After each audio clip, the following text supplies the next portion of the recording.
Habari kutoka hapa mkoani Arusha, mimi ni Baraka Lucas. Mwekezaji wa sekta usafirishaji hapa mkoani Arusha, Patrick Mulokos, amelalamikia kile alichokiita kutopata ushirikiano wa kutosha kutoka kwa jeshi la polisi mkoani hapa katika kufanikisha kufunguliwa kwa mashtaka dhidi ya kampuni aliyokodishia mabasi yake mawili aina ya Costa inayofanya safari za abiria na mizigo kwenda nchi jirani. Patrick anaeleza kuwa amekuwa akifuatilia suala hilo kwa zaidi ya mwaka mmoja katika kituo cha polisi cha Central jijini Arusha bila mafanikio licha ya kuchukuliwa maelezo mara kadhaa. Patrick anasema juhudi zake zikuishia hapo, kwani alijaribu pia kuomba msaada kwa baadhi ya maafisa waandamizi wa jeshi la polisi, lakini juhudi zake hizo hazikufanikiwa.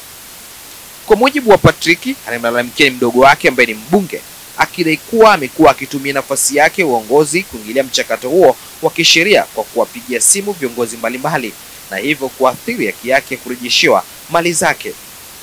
Patrick ametoa wito kwa Mheshimiwa Rais Dr. Samia Suluhu Hassan pamoja na mkuu wa mkoa wa Arusha Mheshimiwa Paul Makonda kuingilia kati ili aweze kupata haki yake. Juhudi za kumpata anayelalamikiwa zilifanyika ni pamoja na kufika ofisini kwake.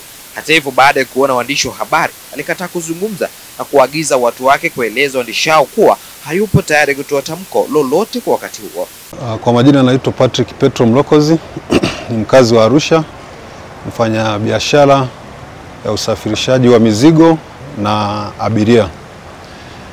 Niko hapa kwa ajili ya kumwomba mkuu wa mkoa na rais wangu mpendwa msaada wa kuweza kupata mali zangu, magari aina ya Toyota Costa ambazo nilimkodishia bwana mmoja anaitwa Edmund Robert Coker mwaka 2021, na baadaye mwaka jana kuna kiasi cha pesa nilikuwa namdai cha milioni 36, yeye pamoja na kampuni yake ya Impala Shuttle, kitu ambacho kilipelekea yeye kuficha magari yangu.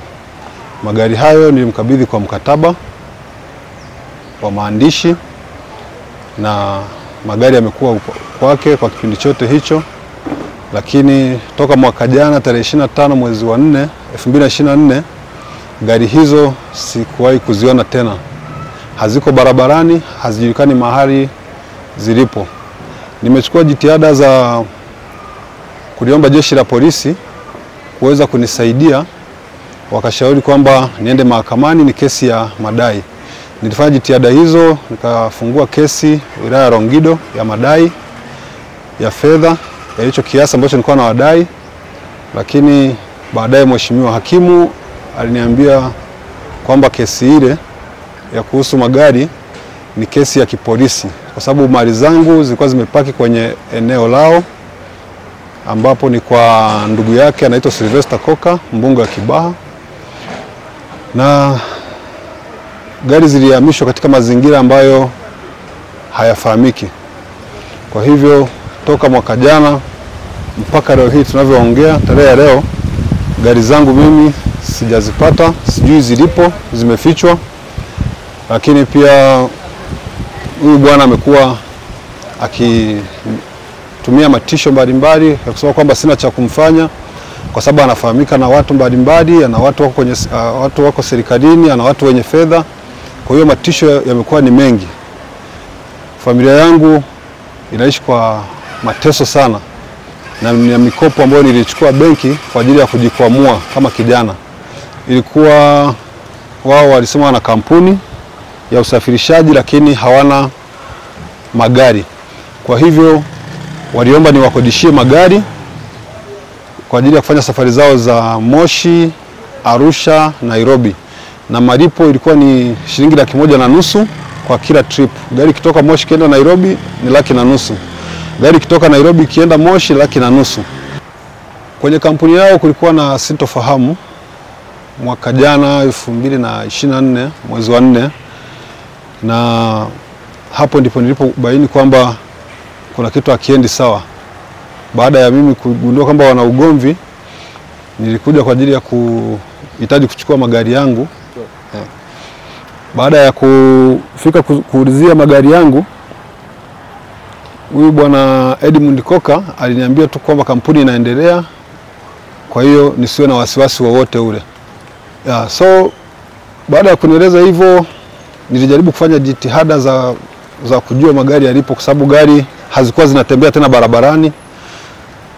Nikiwauliza wanasema wana changamoto ndani ya kampuni, wanazisuluhisha, kazi zitaendelea. Lakini baada ya mwezi kwenda kuulizia magari yalipokuwa, wakaniambia gari zilihamishwa. Na eneo tulipokuwa tukizipaki zile gari ni kwenye eneo la huyo ndugu yake anaitwa Sylvester Koka, ambaye ni mbunge wa Kibaha. Kwa hiyo ni sehemu ambayo ina security ya kutosha, ina fence, ina walinzi, ina kila aina ya ulinzi. Nimechukua jitihada za kuliomba jeshi la polisi kuweza kunisaidia, wakashauri kwamba niende mahakamani, ni kesi ya madai. Nilifanya jitihada hizo, nikafungua kesi wilaya ya Rongido ya madai ya fedha ya hicho kiasi ambacho nilikuwa na wadai, lakini baadaye mheshimiwa hakimu aliniambia kwamba kesi ile ya kuhusu magari ni kesi ya kipolisi, kwa sababu mali zangu zilikuwa zimepaki kwenye eneo lao. Jeshi la polisi nimejaribu kuomba msaada bila mafanikio. Kwa hivyo namuomba Mheshimiwa Rais Dr. Samia Suluhu Hassan anisaidie niweze kupata mali yangu. Pia na imani kubwa jambo hili kama ataamua kulifanyia kazi mkuu wangu wa mkoa Christian Makonda, basi naamini nitaweza kupata gari zangu, kwa sababu naamini kabisa kwamba hakuna mtu aliyeko juu ya sheria. Huyu mtu ni nani katika nchi hii? Asante sana. Polisi wanipe ushirikiano, nasema polisi wanipe ushirikiano kwa sababu nilifanya jitihada mbalimbali za kwenda kutoa ripoti. Wakati huo OCCID alikuwa bwana Gwakisa. Nilipeleka kadi original pale na nikamweleza scenario kwamba nina kadi, nina funguo za magari, gari zangu zimehamishwa kwa kubomolewa buti na kuunganisha waya, lakini mwisho wa siku hakuna kilichofanyika. Nimefanya jitihada za kujua magari yangu mahali yalipo, na nilipoenda polisi nikawaeleza kwamba gari zangu kuna mahali najua zilipo. Polisi wakaniambia kwa kuwa najua zilipo basi nenda nikachukue, kwa sio jukumu la jeshi la polisi. Kwa hiyo ndio maana naona kama sipati ushirikiano wa kutosha wa kuweza kupata mali zangu. Nilipopita eneo lile kwenda kuangalia gari mahali nilipokuwa nimeiona mwanzo, ambao tayari ushahidi ninao wa video, nilikuta gari zimehamishwa tena. Kwa mpaka sasa hivi sijui magari yalipo, na jeshi la polisi halionyeshi ushirikiano wa aina yoyote ile.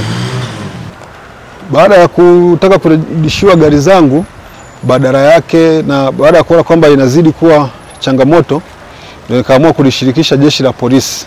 Baada ya kuanza kudai magari waliyahamisha, nimefanya jitihada za kumuona mheshimiwa mkuu wa mkoa bwana Paul Christian Makonda kupitia kwa wasaidizi wake. Nilizunguka ofisini kwa bwana Paul Christian Makonda zaidi ya wiki mbili kwa kuwaona wasaidizi wake, na wasaidizi wake alimpigia huyu bwana kufika pale, lakini hakuweza kutokea.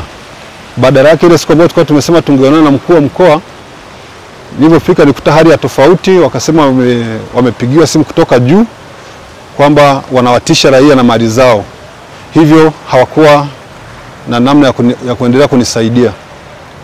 Magari DQX nilinunua milioni 55, EBF nilinunua milioni 65, na hicho kiasi cha fedha cha milioni 38. Hivyo roughly inaweza ikawa kama milioni 170 na 80. Wao nimejaribu kufanya jitihada za kuweza kukutana nao, kuzungumza nao, lakini kwa namna tunavyoishi nao na nature ya namna ambavyo wamejitengenezea kwamba ni royal family, imekuwa ni ngumu namna ya kukaa kuzungumza nao. Mwisho kabisa, uthibitisho wote juu ya hizo mali? Ndio, nina uthibitisho mahali ndipo nunua gari, lakini pia nina mkataba ambao nilikuwa nimewakabidhi magari, na nina kadi original za magari ambayo inasoma majina yangu Patrick Petro Mlokozi. Kwa upande mwingine, juhudi za kumpata kamanda wa polisi mkoa wa Arusha RPC Masejo hazikufanikiwa baada ya simu yake kuita zaidi ya mara 3 na kutokupokelewa katika nyakati tofauti tulipojaribu kuwasiliana naye. Hata hivyo, tutaendelea kufuatilia tukio hili kwa undani zaidi.